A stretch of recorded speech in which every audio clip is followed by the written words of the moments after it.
Well, this is going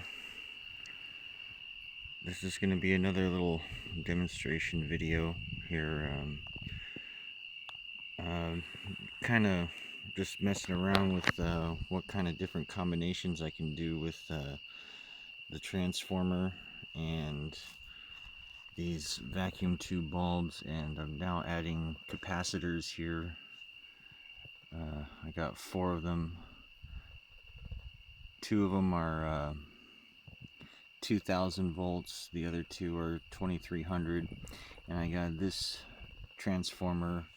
It's a little bit smaller than the main one I'm using over here, but they're both microwave oven transformers.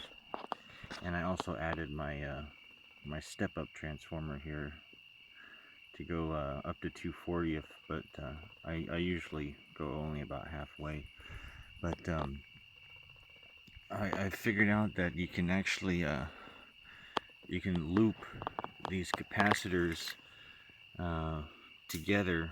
Like I have one end connected to ground here, and it's connected to this end of the capacitor, and also I have another wire right here that's connected to the same lead. So the capacitor is going to be connected to this ground here, which is going to be connected to the secondary of this transformer, and the other end of the secondary is connected to this one, which is connected to the core of that one. And I don't have anything connected to the winding of that one.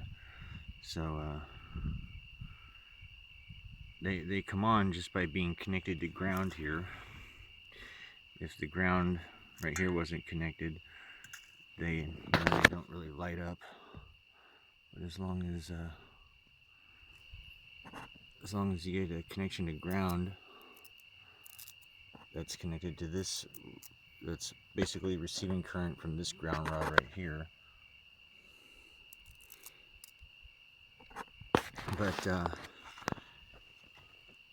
I wanted to show that you can not only have one lead going to the ground that's receiving power from this rod, but you can also go to the same core of the transformer and you get this gnarly discharge spike.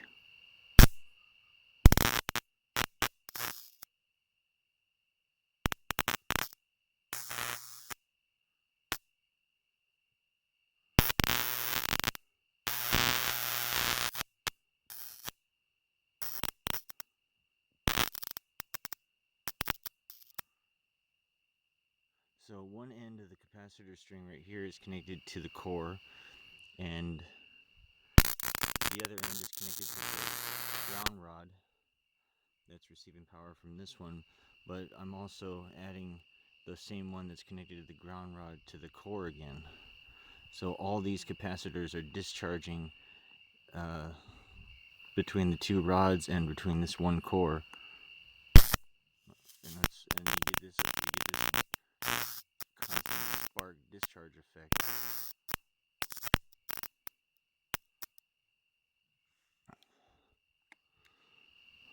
And I also noticed that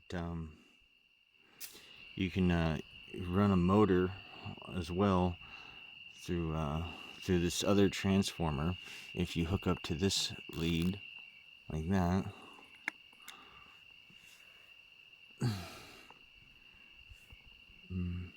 Probably have to unhook from the ground rod too. Let's see.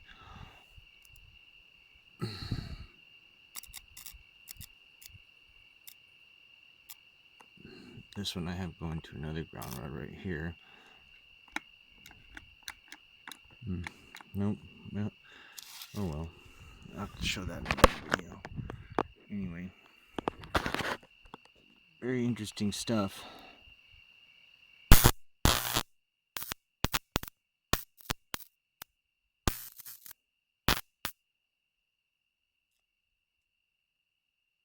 See, nothing happens when I touch the ground rod with it, only when I go back to the core.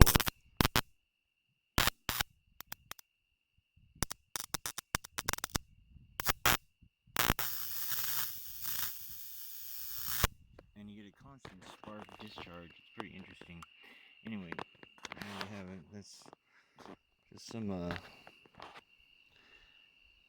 just some dilly-dally fiddling.